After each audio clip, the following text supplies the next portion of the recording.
नमः श्रीयतिराजाय विवेकानन्दसूरये सच्चित्सुखस्वरूपाय स्वामिने तापहारिणे। নমস্কার। দিব্যত্রয়ের অপার কৃপায় ভগিনী নিবেদিতা রচিত অমর গ্রন্থ the master as I saw হিমের বঙ্গানুবাদ স্বামীজিকে যেরূপ দেখিয়াছি গ্রন্থ পাঠের ৩০তম পর্বে আপনাদের স্বাগত জানাই। আমরা এই গ্রন্থের ষষ্ঠ পরিচ্ছেদ জীবের চৈতন্যদাতা পাঠে ছিলাম। পৃষ্ঠা সংখ্যা ৭০। স্বামী স্বরূপানন্দের শিক্ষাধীনে আমি সমগ্র মন প্রাণ দিয়া ধ্যান অভ্যাস করিতে আরম্ভ করিলাম। তাহার নিকট এই সহায়তা না পাইলে সেই অমূল্য অবসর আমার জীবনে সম্পূর্ণ ব্যর্থ হইয়া যাইত। গুরুর সহিত এই কালে আমার সম্পর্ক ছিল দ্বন্দ্ব ও সংঘর্ষে পূর্ণ।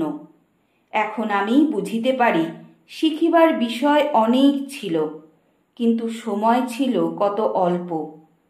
শিক্ষার্থীর অহংনাশই ছিল শিক্ষার প্রথম সোপান, কিন্তু এই সময়ে আমার সযত্ন পোষিত সংস্কারগুলির উপর যে নিত্য আক্রমণ ও তিরস্কার বর্ষণ হইত, তাহার জন্য আমি একেবারেই প্রস্তুত ছিলাম না। দুঃখ ভোগের কারণ অনেক সময় খুঁজিয়া পাওয়া যায় না। এক অনুকূল ভাবাপন্ন প্রিয় আচার্য লাভের স্বপ্ন ধীরে ধীরে অন্তর্হিত হইয়া তাহার পরিবর্তে উদাসীন এবং হয়তোবা মনে মনে বিরূপ এইরূপ এক ব্যক্তির চিত্র কল্পনা করিয়া আমি তখন যে পরিমাণে দুঃখ বোধ করিয়াছিলাম, এখন তাহার যুক্তিসঙ্গত কোনো কারণ নির্দেশ করিতে যাওয়া বিড়ম্বনা মাত্র। সৌভাগ্যবশত সেবা কার্যে যোগদান করিব বলিয়া যে সংকল্প করিয়াছিলাম, তাহা প্রত্যাহার করিবার কথা মুহূর্তের জন্যও আমার মনে উদিত হয় নাই। কিন্তু যত দিন যাইতে লাগিল, আমি হৃদয়ঙ্গম করিলাম এই সেবা কার্যের কোনো ব্যক্তিগত মধুর সম্পর্ক থাকিবে না। অবশেষে এমন সময় আসিল যখন এই তীব্র যন্ত্রণা অসহনীয় হইয়া উঠিতে পারে, এই কথা চিন্তা করিয়া আমাদের দলের মধ্যে যিনি বয়োজ্যেষ্ঠা অনুগ্রহপূর্বক স্বামীজির নিকট এই বিষয় উল্লেখ করিলেন। স্বামীজি নীরবে সব শুনিলেন এবং চলিয়া গেলেন, কিন্তু সন্ধ্যার সময়ে তিনি আবার আসিলেন।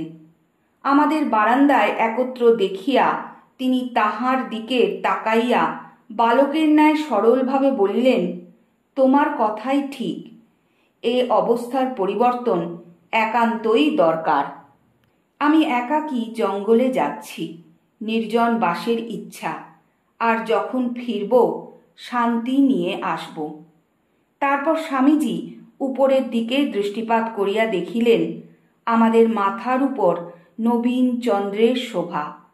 সহসা দিব্যভাবে তাহার কণ্ঠ আবিষ্ট হইয়া উঠিল। বলিলেন, দেখো, মুসলমানেরা দ্বিতীয়ার চাঁদকে বিশেষ সমাদরের চোখে দেখে। এসো, আমরাও এই নবীন চন্দ্রমার সঙ্গে নবজীবন আরম্ভ করি।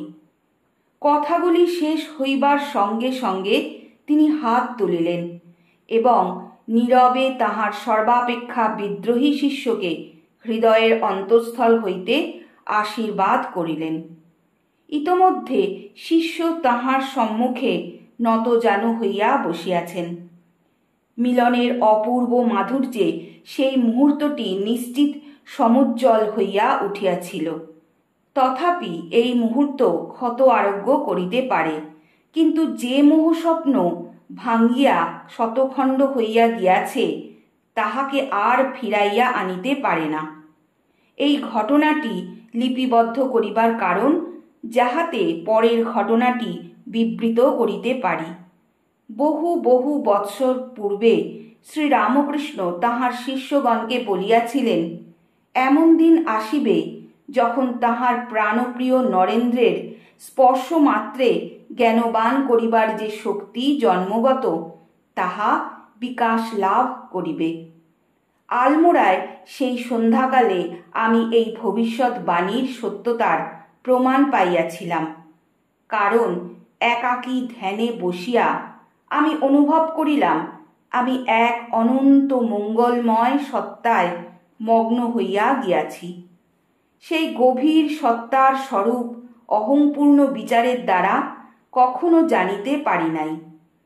ইহা ব্যতীত আমি এ কথাও হৃদয়ঙ্গম করিলাম যে হিন্দু ধর্মের যোগশাস্ত্রে যে অনুভূতির উল্লেখ আছে তাহা এই জড়ভূমিতে সহজভাবে নিত্য প্রত্যক্ষ।